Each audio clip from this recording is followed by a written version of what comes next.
There are many tent rental companies in areas that serve the United States. Their primary business is probably special events, weddings, religious revivals.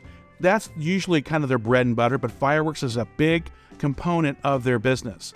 And so you'll want to go and do your research first. And this is one thing you're going to want to make sure you secure along with your property is you're going to want to make sure you have a tent to sell out of. And be careful with your tents because Black Hat actually has a trademark on striped yellow and black tents. So you want to make sure if you have a striped yellow and black tent that you have consent from Black Hat to be able to use that tent. That's one thing I always like to throw out there because sometimes people go, I saw this really incredible Black Hat tent and I'm going to get one custom made for me. Well, you need to make sure that you have permission to do that. It's just not something you could do on your own. So once again, always like to throw that out there, but let's get back to renting a tent. Tent rentals are not cheap, and you're going to want to make sure that besides renting the tent, you have somebody to properly put the tent up for you.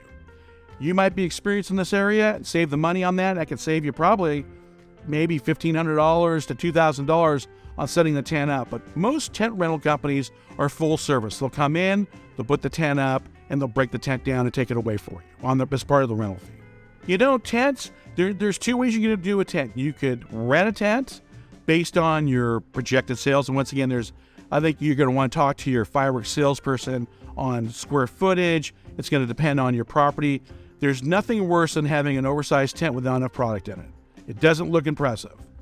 Likewise, having a tent that's too small and having your product all not fit is the same sort of thing. So you're going to want to make sure you do a little bit of homework and discuss that with your fireworks salesperson to get the proper size tent. And sometimes not every size tent is available. The vendor might only have a certain tent they rent to fireworks people. That's all stuff you're going to want to make sure you do ahead of time and do a little bit of homework on that.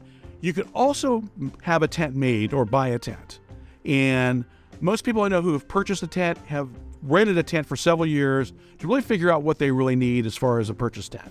Understanding if you need to be selling out of, like, for example, the state of Texas. You can only sell out of a store or a fireworks stand.